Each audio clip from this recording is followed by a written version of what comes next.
Hello, welcome back to another Okidoke book review. Today I'm going to be talking about Newt's Emerald by author Garth Nix. Garth Nix, he's an Australian author. He's been involved in the book industry for some time with a bunch of aspects to that. Born in '63, he's written quite a few books and a few series. Just a few to mention was the Old Kingdom, Keys to the Kingdom, and Seventh Tower.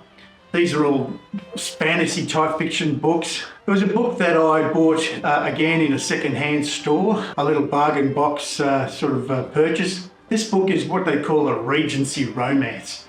It's sort of set back in some olden day times with the big flouncy dresses and the men wearing cravats and costumed up with jodhpurs and all sorts of things. What do you call those? Breeches and things, you know. This story is about a young lady, Lady Truthful.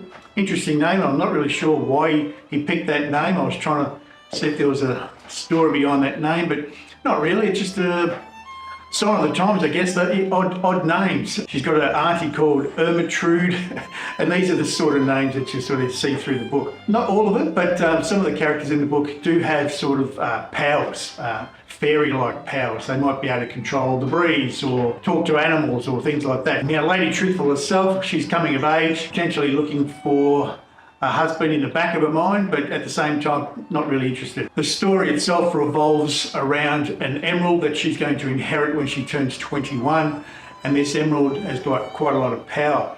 And at a dinner one evening with her father and her male cousins, the emerald goes missing during a bit of a flurry in the weather. The emerald goes missing, much to her dismay, and from there on leads a chase to where this emerald might be. For her safety, she decides to pursue this emerald chase in the guise of a male, and people might take it a bit more seriously. Through this guise, she ends up having to run into a guy called Major Harnett. But is he really Major Harnett? Well, the spoiler is, he's not. But she doesn't know that till the end. It's an interesting character, Major Harnett.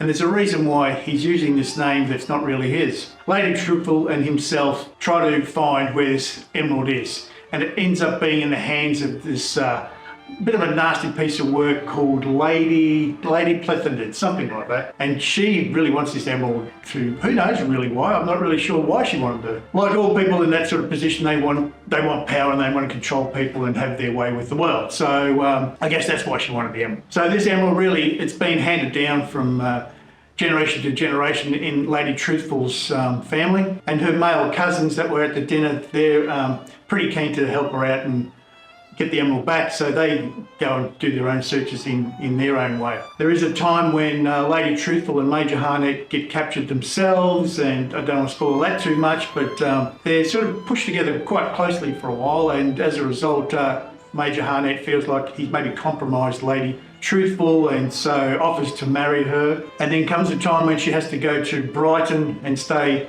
in Brighton with some friends who are quite wealthy, and they end up having a masquerade ball that turns out to be quite interesting. This story is only 232 pages. It's not very big. When Garth Nix wrote it many years earlier, it was actually quite a bit shorter. He tried to make it two themes into one book, and he decided that it wasn't going to work that way. And anyway, later on he came across the manuscript again and decided to run with this one aspect of it, the Regency romance genre of it, and made it into the book that it is today. The language is lovely, set in old style language, and some of the words I had to look up. One of my favourite words in the book was gewgaws.